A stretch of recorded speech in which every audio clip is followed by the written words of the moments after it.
Hi, this is Dr. Glantz in Penn State's College of IST.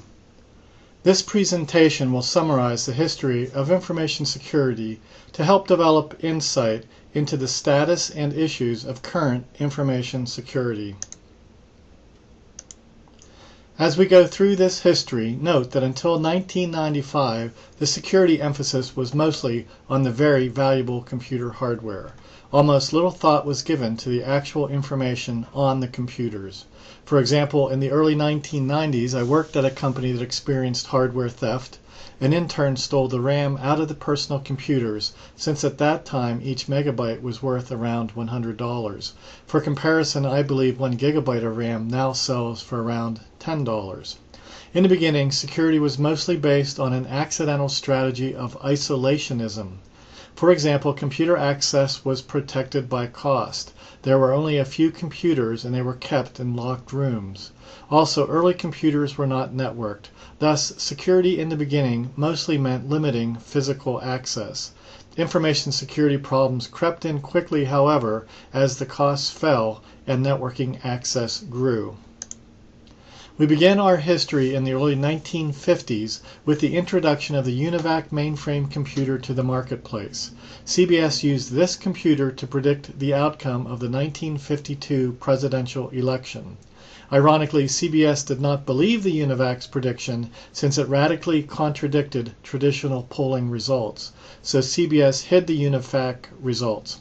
In fact, the UNIVAC had predicted a landslide victory for Eisenhower. Eisenhower's landslide victory was 100-1. On a related note, it was this event that prompted IBM to enter the computing marketplace. Prior to this, IBM's founder, Thomas Watson Sr., did not believe there would be a market for computers. In the beginning, computers were very large, heavy, hot, and expensive. Physical security was the focus for mainframes that were nicknamed Big Iron. Microsoft's co-founder is creating a living computer museum to collect historic computing artifacts and return them to working order. Search Living Computer Museum if you are interested in slideshows, videos, and articles on Paul Allen's initiative. It is worth noting that a current smartphone has more computing power than many of these early behemoths. Since computers were limited in availability and expensive to own and operate, it made sense that utility-type businesses, similar to electricity and telephones, sprang up to share time on computers between customers. In the early 60s, Multics was invented as an operating system, or OS, specifically for maintaining information security between various customers sharing the hardware. Although Multics created information security awareness, it was limited specifically to time-sharing systems. It is interesting to note that the Multics OS formed the foundation for Unix operating systems and more recently Linux that are used on many current web servers. Through the 60s, as I mentioned, the emphasis has been on computer security through isolationism resulting from prohibitive costs and little or no networking. The birth of non-isolationism computer security in our course is 1970. In 1970, the RAND Corporation, a think tank, contracted for research by the Defense Department, published the first widely recognized document describing computer security. RAND Report R609 is declassified and readily available on the web. The report focused on security issues stemming from the growth in time and resource sharing computer systems used for military work. The isolationism security strategy is still somewhat effective since physical access is limited and there is little or no networking. However, the Department of Defense funded a computer network called ARPANET, or the Advanced Research Projects Agency Network, for use on its projects at universities and research laboratories in the U.S.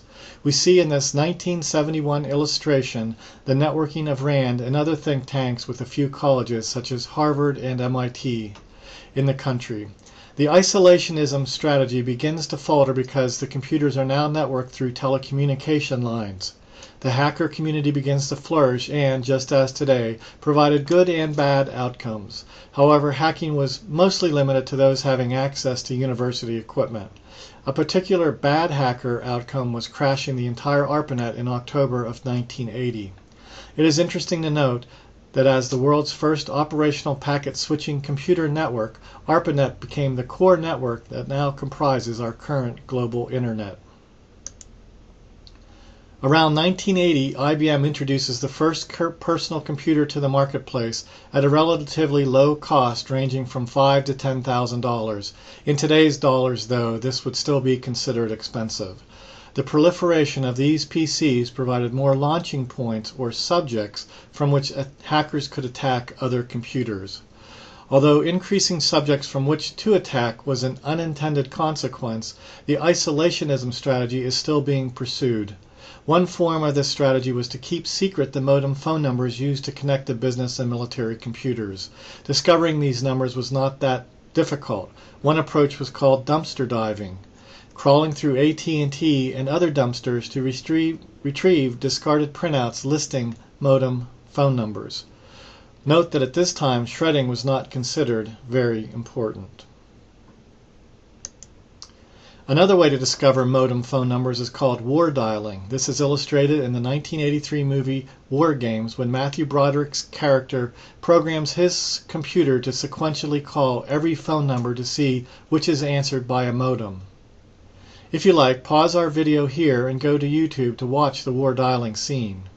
Beginning with the introduction of the PC around 1980, we can safely say that the isolationism strategy based on limited access is becoming less effective.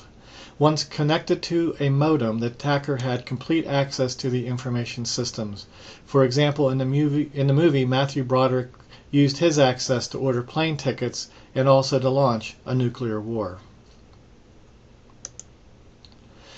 In 1995, we have the birth of the World Wide Web, coinciding with Netscape's highly sensational initial public offering, or IPO. An IPO is when a company first sells stock called shares to the public. The web is one example of an application that runs on the Internet network. The rapid growth of web servers connected to the web provided many popular targets or objects to be attacked. Again, security was lax and these attacks were an unintended consequence. It was also in 1995 that we see a shift from computer to information security. Nicholas Negroponte, a professor at MIT, then wrote a book called Being Digital. In it, Negroponte creates awareness of the value of information on the computers and other differences between bits and atoms. In this quote from his book, we see him declare to a receptionist that the value of his laptop is between $1 and $2 million. He is, of course, including the value of the information on the laptop in his estimate. Before 2000, most home computers shared the telephone line with voice calls. Ironically, this created an isolationism security barrier. The computers were only connected briefly to the network, and usually the computer owner was present. Broadband networks began connecting many homes 24 hours a day, 7 days a week, to the high-speed networks offered by phone and cable companies. As a result, the Soho PCs were quite vulnerable to becoming an attack object. Similarly, many of us leave our computers connected to a network and left unintended. Although around 2010 we see the last hope for any isolationism strategy fall. Although the growth in wireless networks greatly increases availability, which is good, wireless networks also remove any physical limitation to network access provided by the network cabling.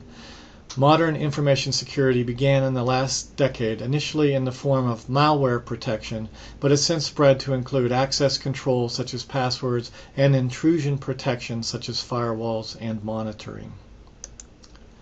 So we see that in the early days of computing, little thought was given to information security. Computer security was primarily the result of restricted physical access. The development of inexpensive personal computers combined with broadband and wireless networks led to our current Wild West-like information security frontier. Our current technologies are quite good, but to achieve our information security goals of confidentiality, integrity, and availability, we will need to greatly improve the use of all of our controls or tools, including education, policies and regulation, and further technology improvements. Thank you.